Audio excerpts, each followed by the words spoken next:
Welcome to Interview Tip from Experts. Here, I speak to a chosen leader from hospitality industry to help you with an important tip to be better prepared when you apply for a role. Today, we have Payal Joshi, Executive Housekeeper at Hilton and Hilton Garden Inn, Embassy Manyata Business Park. Payal has a vast experience in the rooms division, and she has been an executive housekeeper of top hotel brands for nearly 16 years. Thank you very much for taking the time out, Payal. Welcome. Thanks, Mosam. I'm happy to be a part of this initiative. Payal, what's keeping you busy these days? I am part of a pre-opening team leading housekeeping operations of a massive hotel and convention center. The project is based out of Bangalore. We are preparing to open in the first quarter next year, and thus there is a lot of action at the site right now.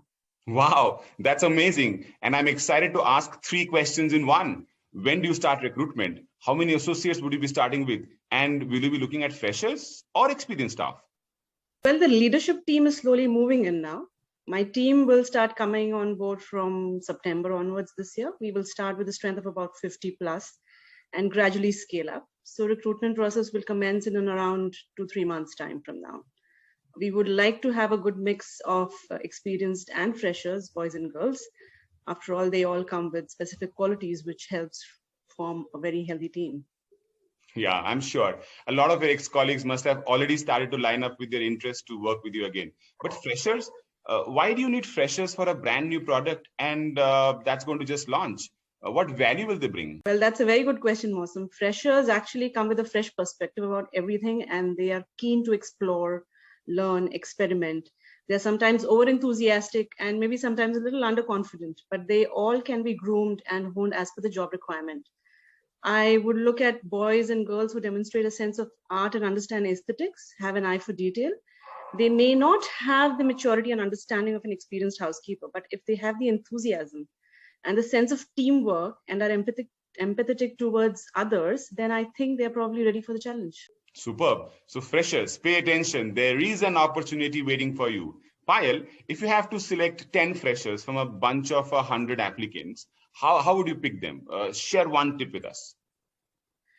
I prefer a face-to-face interview so that I can get, basically have an eye contact, and I start by asking like, what's your hobby or activities that you like doing when not studying or working? Once I get the answer, I dig deeper. After all, I'm looking for creativity, eye for detail, passion, enthusiasm, and empathy. These are the key skills required for the job. I may not have adequate knowledge of the subject they are talking about. It depends on how passionately the person tells me about it. It could be a book that they had read last. I start to see their understanding of the book, their version of the story, because I may or may not have read the book myself. You would know he or she doesn't really read it, and if they can't tell me the details. It's just a fake hobby then. So it all depends on, how passionately the person is telling me about it. It could be anything else like photography, writing, or games or anything. Wow, thank you, Payal, for this tip. And I'm sure this will be very useful. We covered an important aspect today on what are recruiters looking for in a fresher. Passion and sincerity towards that passion. In-depth knowledge of that passion ascertains that the person will have creativity and eye for detail. 2 most important skills required for a housekeeping job. So be genuine and don't try to fake it. See you in the next round of interview tip from experts next week. Be mindful, stay happy, and thank you very much, Payal. Thank you, Mosam.